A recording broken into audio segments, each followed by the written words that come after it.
नमस्कार, मैं हूं कुमार गजेंद्र। जनपद ऑन द स्पॉट में आपका स्वागत है। दिल्ली के मुख्यमंत्री अरविंद केजरीवाल दुनिया बदलने के लिए आए थे। जो दिल्ली की जनता थी उनकी शर्त भी यही थी कि हम दुनिया बदल देंगे, भ्रष्टाचार मुक्त शासन देंगे, ऐसा करके दिखाएंगे जैसे कभी स्वर्ग में हुआ करता था। लेकिन हुआ उसका उलट। दिल्ली का जो शिक्षा मॉडल था, जिसे लेकर अरविंद केजरीवाल बड़ी बड़ी बातें किया करते थे, हवाई बातें किया करते थे, जिस शिक्षा मॉडल को वो केजरीवाल मॉडल बताया करते थे, धीरे धीरे करके इस मॉडल की कलई खुलती जा रही है। अगर इसकी शिक्षा की नींव ही भ्रष्टाचार से पड़ेगी तो जरा सोचिए कि शिक्षित होने वाले जो बच्चे होंगे, जो छात्र होंगे, वो कैसे शिक्षित हो पाएंगे? हो ही नहीं सकते। अभी हाल ही में हमने इससे पहले जो वीडियो बनाया था उसमें हमने कहा था कि शिक्षा के जो जो सरकारी स्कूल है दिल्ली सरकार के, उनमें 30,000 बच्चे कम हुए हैं पिछले साल की अपेक्षा इस साल। यानी कि लगातार बच्चों की कमी आ रही है, क्योंकि बच्चे फेल हो रहे हैं, बच्चा पढ़ नहीं पा रहे। शिक्षा का जो आधार है वो ठीक नहीं है। अब एक और नई चीज आ गई है इस मॉडल में, अरविंद केजरीवाल के शिक्षा मॉडल के अंदर। सबसे बड़ी बात यह है कि दिल्ली सरकार के जो स्कूल हैं उनमें जो प्रिंसिपल्स की जो नियुक्ति की गई है लंबे समय के बाद, बहुत लंबे समय से ये नियुक्तियां पेंडिंग पड़ी थी।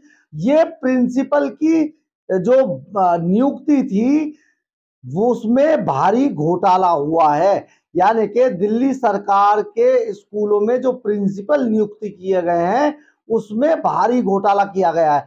35 प्रिंसिपलों की नियुक्ति में भारी घोटाला हुआ है। 35, आप समझिए, 35 स्कूल जिनमें फर्जी दस्तावेजों पर ही इनकी नियुक्ति कर दी गई है। मोटी रकम इसमें ली गई है, जिसके आधार पर जो भर्ती करने वाले जो सरकार के लोग थे, नुमाइंदे थे, मंत्री से लेके संतरी तक, सभी लोगों ने आंखें मीच ली। और जो प्रिंसिपलों ने जितनी भी जिन 35 प्रिंसिपलों की भर्ती की गई है उनमें से काफी सारे प्रिंसिपल्स ने फर्जी दस्तावेज दिए और दिल्ली सरकार के शिक्षा विभाग ने अपनी आंखें मूंद ली।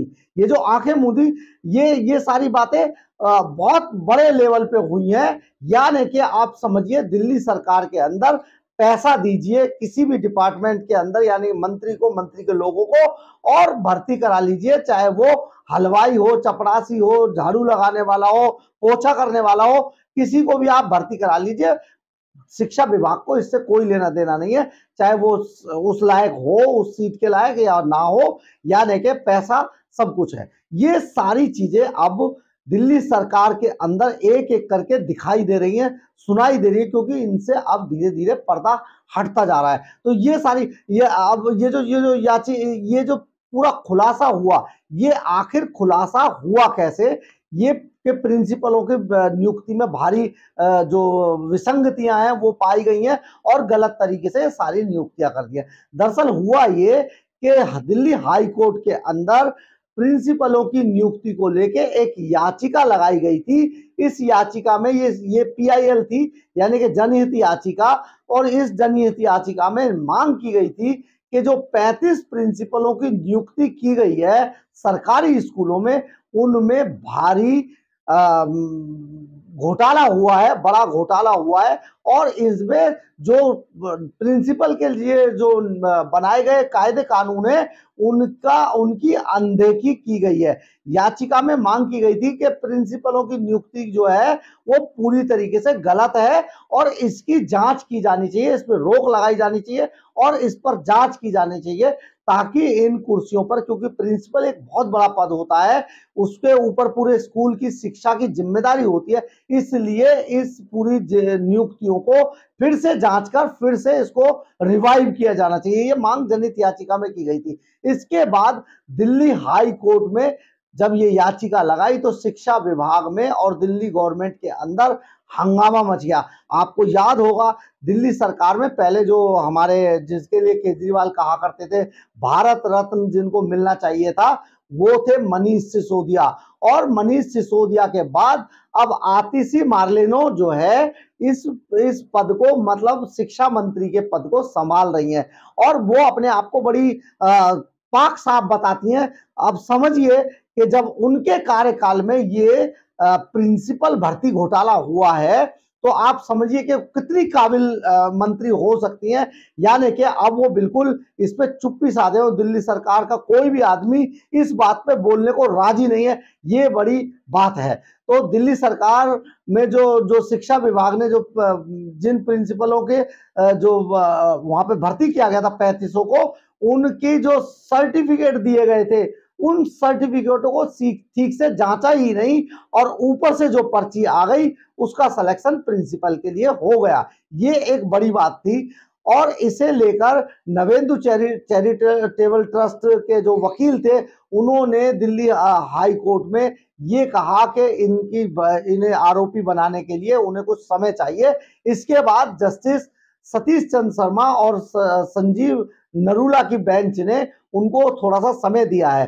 अब आप समझिए कि इन पर आरोप क्या क्या लगाए गए जनहित याचिका के अंदर। तो इन पर आरोप है कि जो इनमें काफी सारे ऐसे लोग थे जिनकी वार्षिक सालाना आय 8 लाख रुपए से, उनकी पारिवारिक सालाना आय 8 लाख रुपए से ऊपर थी, लेकिन ऐसे लोगों ने भी ईडब्ल्यूएस के सर्टिफिकेट लगा दिए और जो भर्ती करने वाले थे यानी कि जो शिक्षा विभाग था उन्होंने बिना किसी जांच पड़ताल के उनके ईडब्ल्यूएस सर्टिफिकेट एक्सेप्ट कर लिए। ये बड़ी बात थी कि वो एक्सेप्ट भी हो गए। आप समझिए कई लोगों ने फर्जी ओबीसी एससी एसटी सर्टिफिकेट लगाए, इनके भी एक्सेप्ट हो गए, कोई जांच नहीं की गई, कोई जांच पड़ताल नहीं की गई।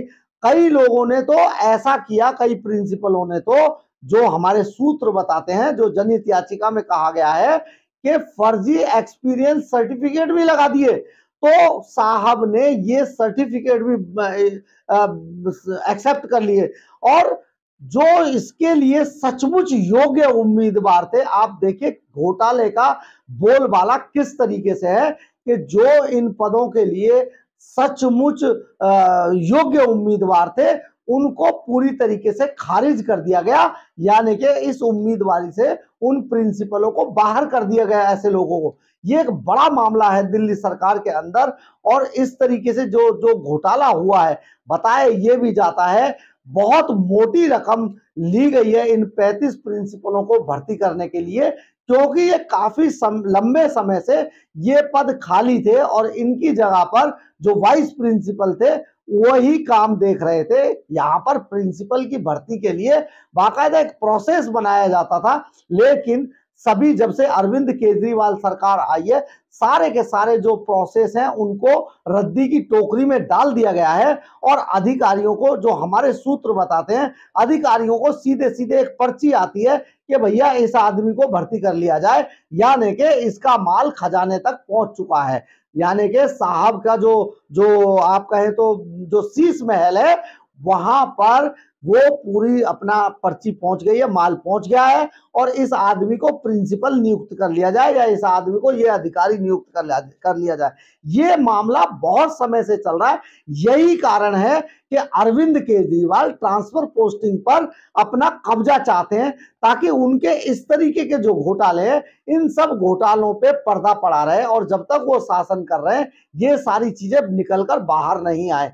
लेकिन अब ऐसा होता दिखाई नहीं दे रहा है, क्योंकि जितने भी घोटाले किए जाते हैं अरविंद केजरीवाल की तरफ से, शीश महल में जो रकम ली जा रही है, जिनको एक पर्ची जारी कर दी जाती है, इस आदमी को ओके कर दीजिए, वही लोग आगे चलकर बाद में जिन लोगों का भर्ती प्रक्रिया से, चयन प्रक्रिया से जिनको बाहर कर दिया जाता है योग्य उम्मीदवारों को, बाद में वही योग्य उम्मीदवार इनके लिए कांटे पैदा करते हैं इनके रास्तों में। तो एक बड़ा मामला है और इसमें जो आतिशी मार्लिनो है वो कुछ भी अपना मुंह छिपा रही है, कुछ बोल नहीं रही है, कोई प्रेस कॉन्फ्रेंस नहीं है, कोई इन्होंने वीडियो नहीं डाला है, कोई इन्होंने बताया नहीं है कि देखिए कितने एक्सपीरियंस लोग रख के अरविंद केजरीवाल खुद मुंह छिपा रहे हैं।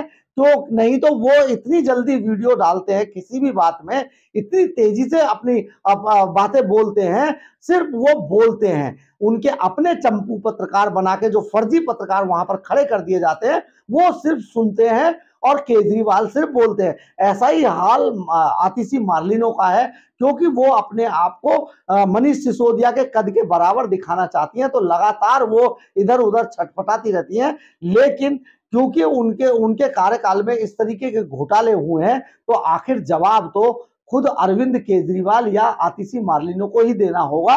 लेकिन वो देंगे नहीं, क्योंकि इसमें फंसने की बारी अभी इन्हीं लोगों की है और मामला हाईकोर्ट में जा चुका है। हाईकोर्ट जरूर इस पे बड़ा एक एक्शन लेने वाला है। तो ये एक शुरुआत है इस घोटाले की, एक नया घोटाला अरविंद केजरीवाल के गले में फंसने वाला है। अगर आपको मेरी खबर अच्छी लगी हो तो आप इसे लाइक, सब्सक्राइब और शेयर जरूर करें, इससे हमें ऊर्जा मिलती है। जय हिंद, जय भारत।